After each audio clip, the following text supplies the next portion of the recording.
नमस्कार साथियों, I study online में मैं अनिल सैनी आप सभी का एक बार फिर स्वागत करता हूं। तो हम चर्चा कर रहे थे अपना जो सेकंड चैप्टर था, यूनिट नंबर 5 चल रही थी अपनी वेक्टर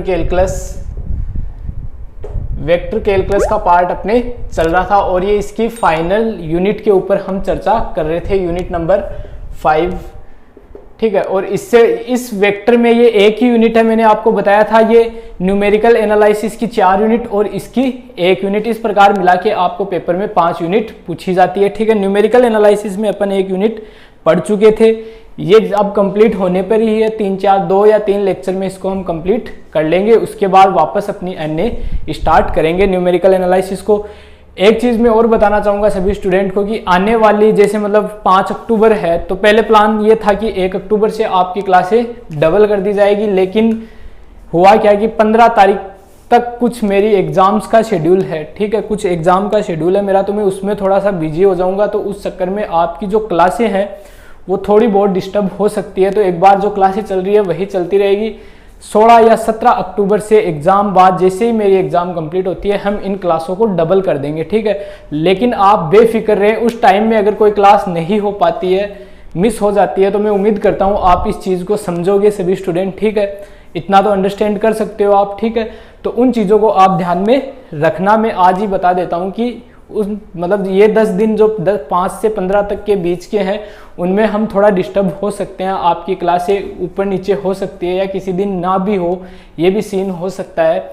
बस इन 10 दिनों की बात रहेगी, 5 से लेकर 15 तक, लेकिन उसके बाद हम सारी क्लासें डबल कर देंगे। रोज आपकी मैथमेटिक्स की हो जाएगी, रोज आपकी फिजिक्स की हो जाएगी, केमिस्ट्री जैसे चल रही है वैसे चलती रहेगी, क्योंकि केमिस्ट्री का सिलेबस काफ़ी छोटा है। ऑलमोस्ट एक पेपर आपका हो चुका है, 2 पेपर और बचे हुए हैं, तो वो जिस हिसाब से चल रही है उस हिसाब से इजीली कंप्लीट हो जाएगी, तो उसका कोई ज़्यादा लोड आपके नहीं रहेगा। अब आगे बढ़ते हैं, हम बात करते हैं नॉर्मल एंड टेंजेंट की। ठीक है, नॉर्मल और टेंजेंट की हम आज बात करेंगे इसमें। अब स्टार्टिंग में आपको एक थ्योरम दी गई है, ठीक है, इसको बोलते हैं अभिलंब तथा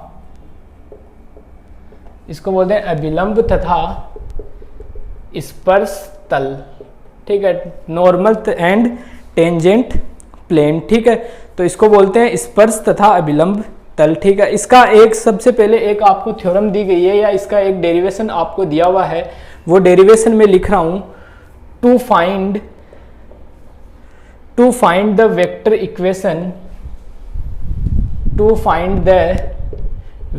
equation of tangent plane and normal to surface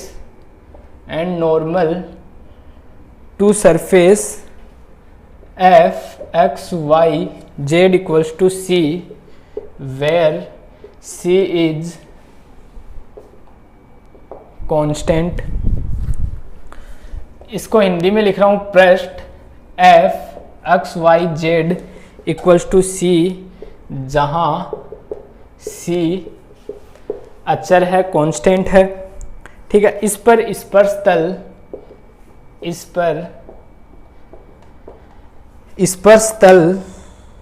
अभिलंब की सदिश समीकरण ज्ञात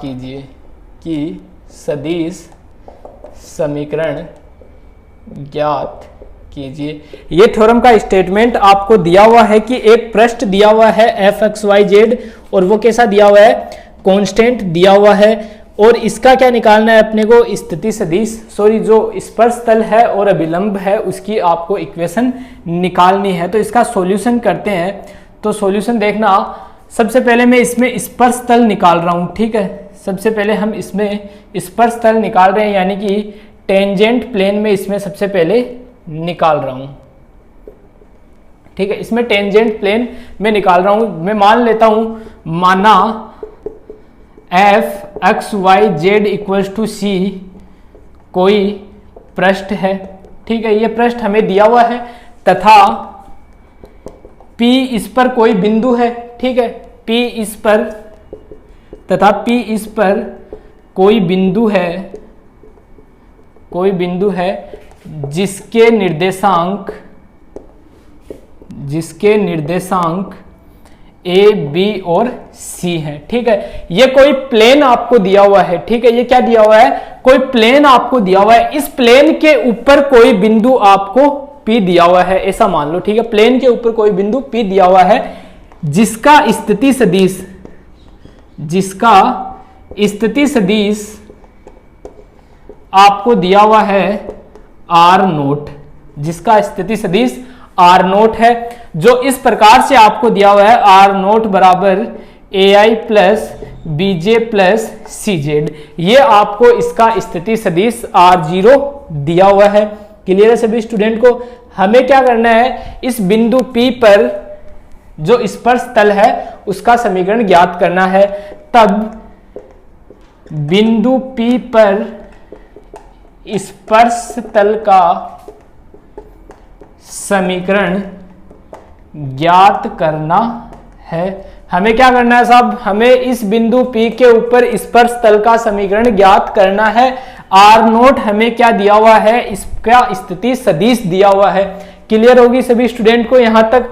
अब थोड़ा और आगे बढ़ते हैं तो हम जानते हैं डेल F बराबर क्या होता है, I del F upon del X plus J del F upon del Y plus K del F upon del Z. Clear है सभी स्टूडेंट को? यहां तक किसी प्रकार का कोई डाउट नहीं रहना चाहिए। डेल F पृष्ठ की अभिलंब की दिशा में है। ठीक है, सदिश पृष्ठ की अभिलंब की दिशा में है। ठीक है, मैं इसको क्लियर कर देता हूं कि ये लाइन हमने क्या लिखी है, क्यों लिखी है, किस प्रकार लिखी है, इसको मैं आपको क्लियर कर देता हूं। देखो आप समझना इस चीज को, ये समझना, मैं इस मार्कर की सहायता से आपको बता रहा हूं कि ये डेल F मतलब ये मैं मान लेता हूं, ये वाला मार्कर है, मैं इसको डेल F मान लेता हूं। ठीक है, ये क्या है डेल F, और ये वाला मार्कर क्या है, ये जो पृष्ठ आपको दिया हुआ है fxyz इक्वल्स टू सी, ये वाला मैं पृष्ठ मान लेता हूं। ठीक है, इस पृष्ठ के ऊपर मैं कहीं भी एक बिंदु मान लेता हूं P। ठीक है, उस बिंदु पे हमें क्या निकालना है, अब बिंदु पर स्पर्श तल का समीकरण निकालना है। मतलब वो बिंदु P क्या करेगा, उस तल को स्पर्श करेगा, तल के ऊपर है मतलब उसको स्पर्श तो कर रहा ही है। अब जो डेल F है सदिश, वो इस पृष्ठ के अभिलंब की दिशा में है, मतलब ये डेल F में लेकर चलता हूं, मान लो। ठीक है, मैं जस्ट मानने के लिए कह रहा हूं। ठीक है, कहीं ये नहीं कि ये डेल F हो गया, ऐसा कुछ नहीं है, बस थोड़ा सा नॉर्मल समझने के लिए बता रहा हूं। ये कोई पृष्ठ मैंने मान लिया। ठीक है, ये एग्जैक्ट में कोई पृष्ठ ही मान लेना, आप ऐसे मत समझना कि ये अलग चीज है, मार्कर है, ये पृष्ठ कैसे हो गया, इसको पृष्ठ आप मान लो। ये क्या मान लिया मैंने डेल F, ये इस पृष्ठ पर इस प्रकार से है। ठीक है, मतलब ये पृष्ठ हो गया और ये इसकी अभिलंब की दिशा में हो गया। समझ में आ गया? ये पृष्ठ और ये इसके अभिलंब की दिशा में हो गया। तो वही चीज लिखा है कि डेल F जिसका मान ये होता है, ये पृष्ठ की अभिलंब की दिशा में है। तो क्लियर हो गया होगा सभी स्टूडेंट को यहां तक? अब आगे बढ़ते हैं तो देखना, माना बिंदु P पर, मैं इसको साफ कर रहा हूं ऊपर से,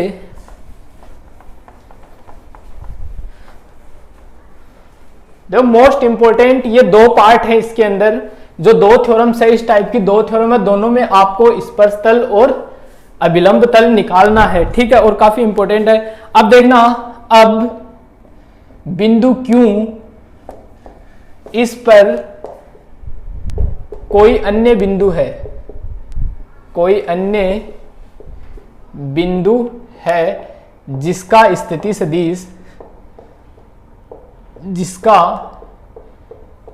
सदिश R वेक्टर है, अर्थात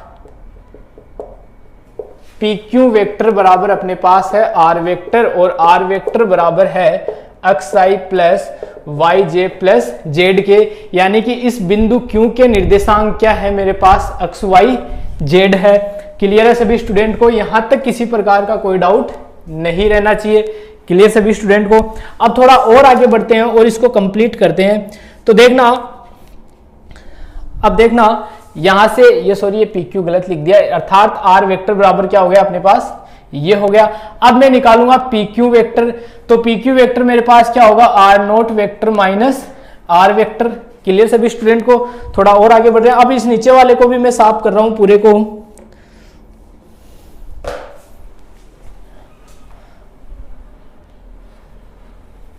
तो देखना आगे,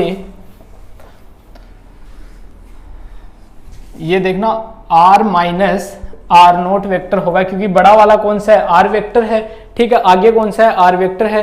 तो यहां से देखना ये क्या होगा? r वेक्टर का मान xi plus Y J plus Z K, ठीक है, and minus A I plus Y B J plus C K. यहां से मैं लिख सकता हूं x minus A I plus Y minus J K plus Z minus सी के, ये जे है यहाँ पे।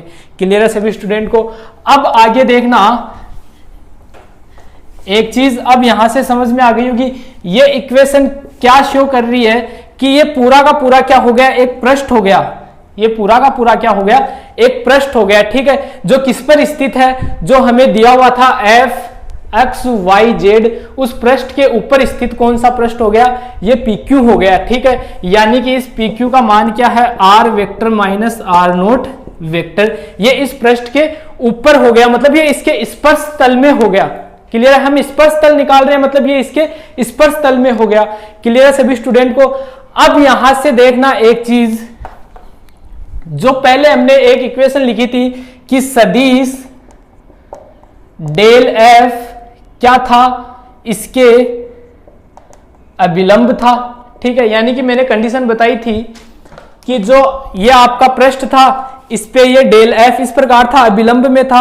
अब जो पृष्ठ अपने पास है, ठीक है, जो पृष्ठ अपने पास जो नया आया है, नया पॉइंट, एक पृष्ठ PQ को मिलाकर एक नया पृष्ठ जो आपके पास बना है, वो भी क्या है? वो भी इस पृष्ठ के ऊपर स्पर्श तल में ही है। ये नया वाला पृष्ठ आ गया, ये भी क्या है? इसके स्पर्श तल में ही है। और ये क्या है? इसके लंबवत। मतलब ये PQ वेक्टर इस डेल एफ के क्या है? लंबवत है। ये PQ वेक्टर क्या है? इस डेल एफ के लंबवत है। अब लंबवत होने का मतलब मैं क्या कहूंगा कि del f dot r minus r naught equals to क्या होगा? 0 होगा, क्योंकि हम जानते हैं दो सदिश अगर लंबवत हो, a डॉट b बराबर, ये अगर आपस में लंबवत हो तो हम क्या लिखते हैं? AB cos theta. ये लंबवत कब होंगे? जब थीटा का मान 90 हो, ठीक है। जब थीटा का मान 90 हो, तो थीटा का मान 90 होता है, मतलब AB कोस 90, तो इसका मान क्या मिलता है? 0। यानी कि a डॉट b अगर 0 होता है, इसका मतलब क्या हुआ कि a लंबवत है किसके? b के। यानी कि जब इन दोनों का डॉट प्रोडक्ट मुझे 0 मिल जाएगा, यानी कि now del f dot r vector minus r naught vector equals to 0। तो ये इक्वेशन से मैं क्या कह सकता हूं कि ये डेल f आपस में दोनों कैसे हैं? Since del f and r vector minus r naught vector दोनों एक दूसरे के लंबवत हैं। दोनों कैसे हैं? एक दूसरे के लंबवत है। अब हम निकालेंगे इसके लंबवत की कहानी। तो इसमें थोड़ा सा चेंज आपको क्या करना है वो मैं बता देता हूं। Same as it is AC की AC ये थ्योरम रहेगी, इसमें थोड़ा सा चेंज करना है। और ये del f dot r minus r naught vector ये क्या रहेगा? ये इसके बिंदु P पर स्पर्श तल की समीकरण होगी, ठीक है। बिंदु P पर क्या होगी? स्पर्श तल की समीकरण होगी। क्लियर है सभी स्टूडेंट को? ये चीज किसी के डाउट नहीं करनी चाहिए, इजी सी चीज है, ज्यादा कुछ इसमें आपको दिया हुआ नहीं है, ठीक है। अब नेक्स्ट आगे बढ़ते हैं और नेक्स्ट वाला पार्ट भी इसका क्लियर करते हैं। तो नेक्स्ट इसमें पार्ट निकालते हैं इसी का। अब हमें क्या निकालना है? अभिलंब तल निकालना है, मतलब अभिलंब का समीकरण निकालना है। तो इसके लिए देखना वही चीज, माना वही एक fxyz मेरे पास क्या है?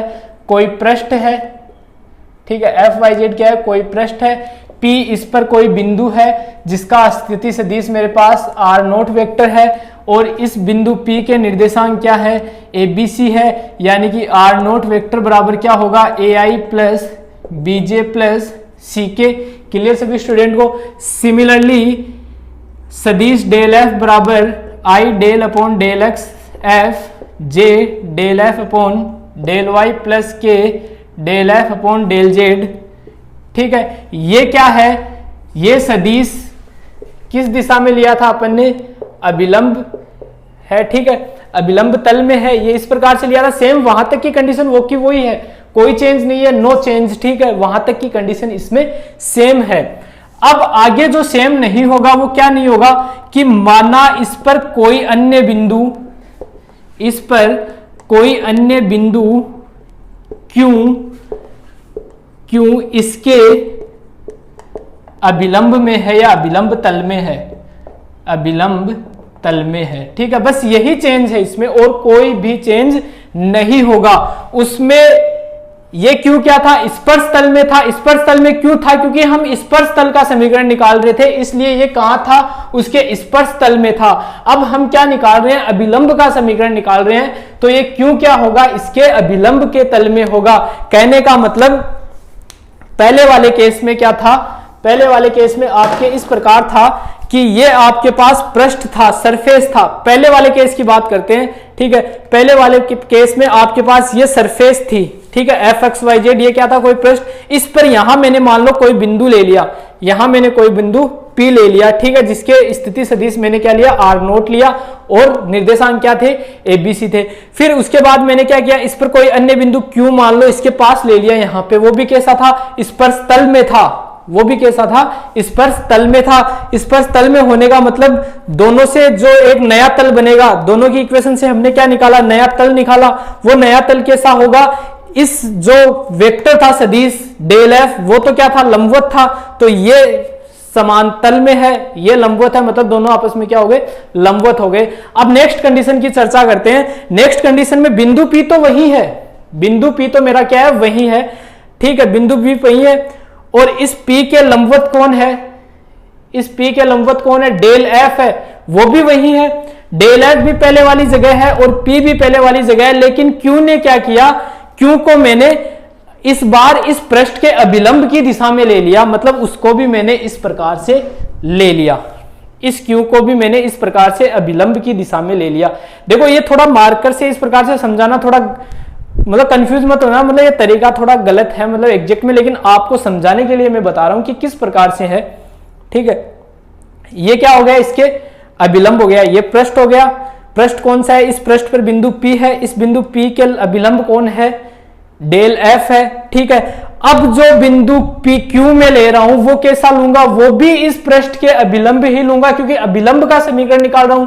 पीछे वाले तल में मैंने क्या लिया था, पीछे वाले में मैंने स्पर्श में लिया था, क्यों, क्योंकि स्पर्श तल का निकाल रहा था, यहां क्या निकाल रहा हूं, अभिलंब का, मतलब लंबवत लूंगा, तो ये मैंने लंबवत ले लिया, ठीक है। अब देखो इस स्पर्श तल से और इससे एक नया तल बनेगा, वो भी कैसा होगा, अभिलंब की दिशा में होगा।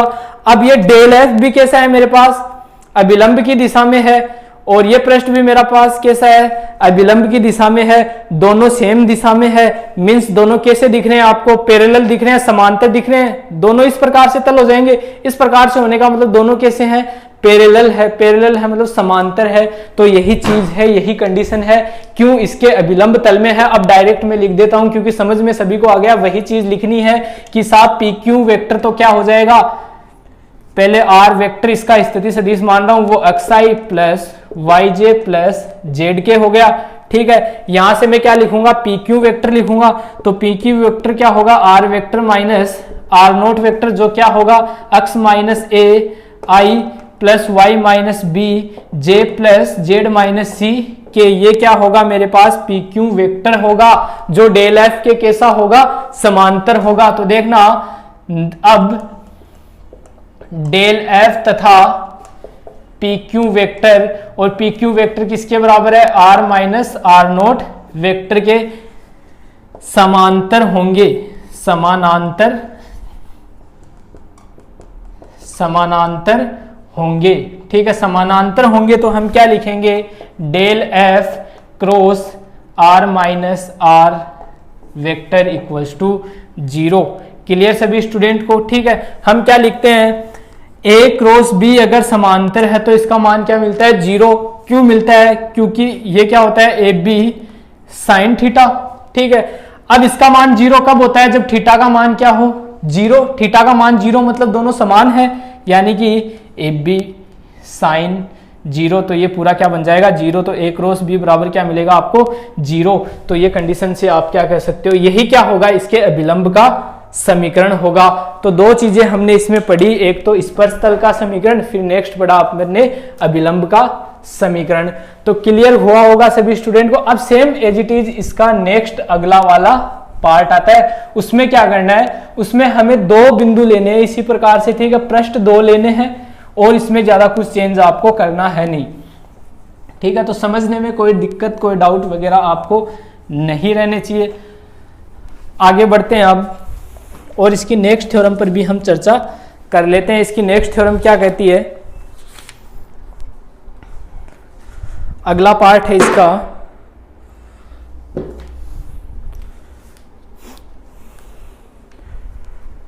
स्पर्श रेखा तथा अभिलंब समीकरण, tangent line and normal plane, ठीक है। हिंदी में इसको बोलते हैं स्पर्श रेखा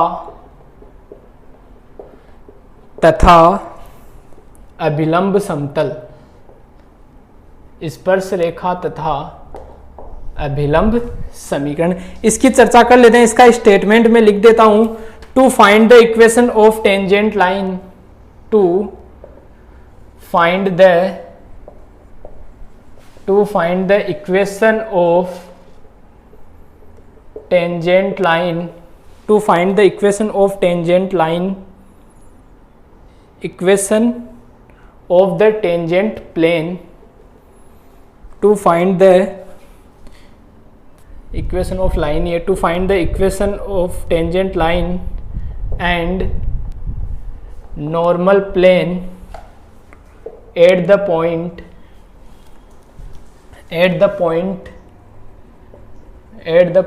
P ABC of the curve represented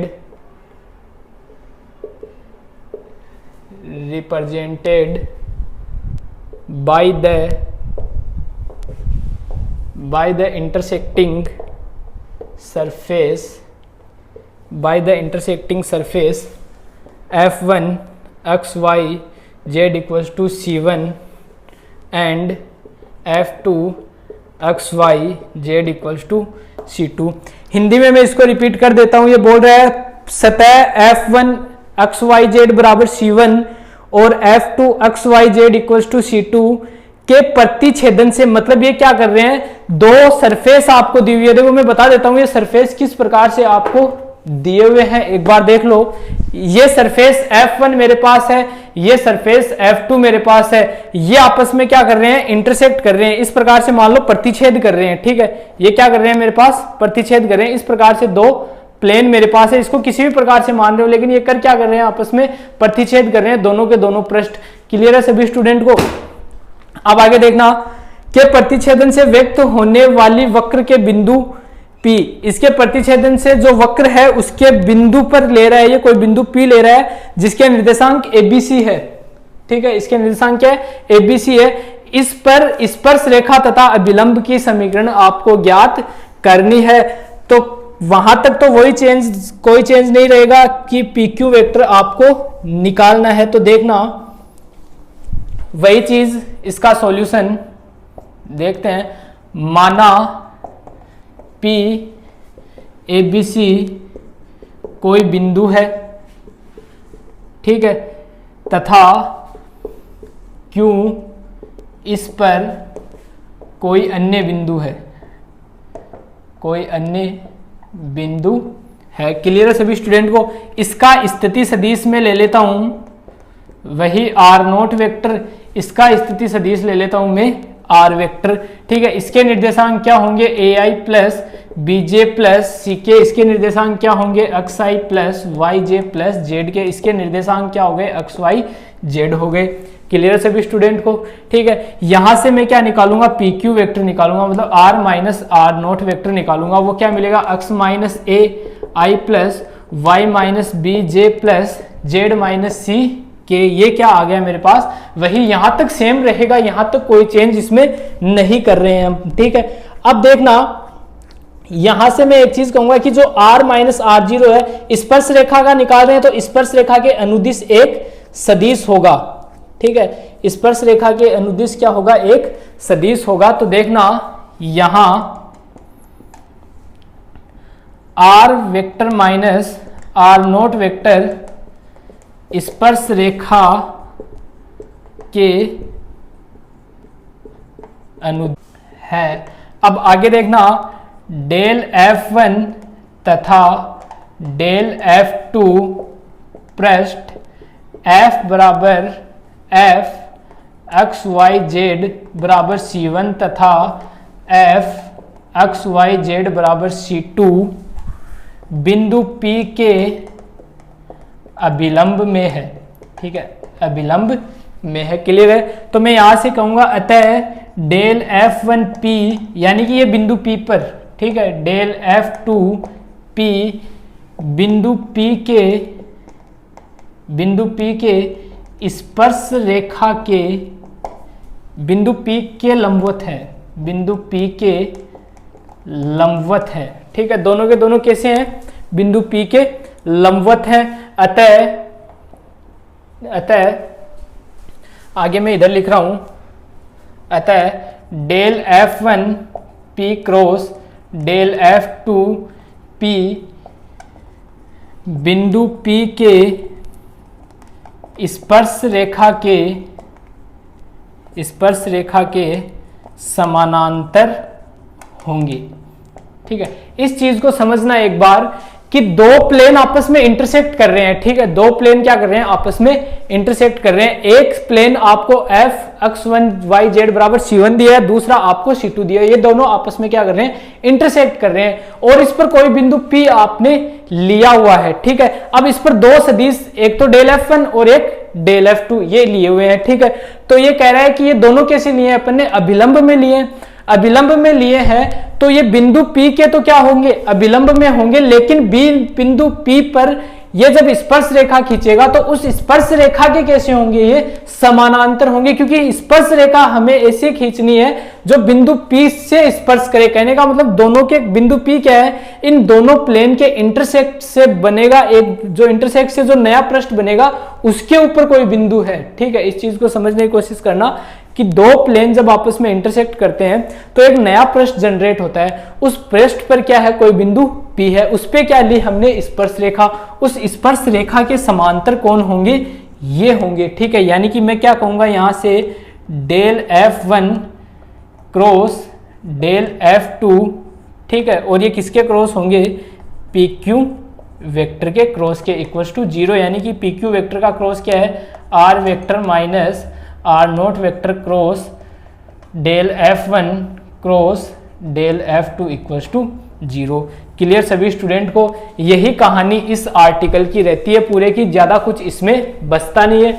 अब नेक्स्ट हम इसमें निकालेंगे, अब अपन ने क्या निकाली है, स्पर्श तल निकाला है, आगे हम क्या निकालेंगे, इसमें अभिलंब का समीकरण निकालेंगे। तो अभिलंब के समीकरण के लिए आपको सेम यही काम करना है, ज्यादा कुछ नहीं करना, बस लास्ट में क्या आ जाएगा, इसमें डॉट प्रोडक्ट आ जाएगा, जहां क्रॉस है वहां क्या आ जाएगा, डॉट आ जाएगा। चेंज क्या होगा मैं बता देता हूं आपको, चेंज एक छोटा सा होगा कि यहां r माइनस r0 स्पर्श रेखा के लंबवत है। ठीक है, स्पर्श रेखा की क्या है, लंबवत है। अब अगर ये स्पर्श रेखा के लंबवत होगा, यहां से ये क्या आया, ये तो अभिलंब में ही लेना है, ये क्या लोगे, अभिलंब में, ये विलंब में लोगे तो ये भी कैसा आएगा, लंबवत ही आएगा, ये लंबवत आएगा, तो ये बिंदु P के स्पर्श रेखा के कैसा आ जाएगा, लंबवत आ जाएगा। ठीक है, क्योंकि हमने स्पर्श रेखा के कैसा लिया है, इसको लंबवत लिया है, और ये कैसा आ रहा है, बिंदु P के लंबवत आ रहा है, यानी कि स्पर्श रेखा कैसा आ रहा है, लंबवत आ रहा है। तो ये यहां क्या आ जाएगा, डॉट, यहां भी क्या आ जाएगा, डॉट। बाकी ये एज इट इज सेम रहेगा और इसमें कोई चेंज नहीं होगा।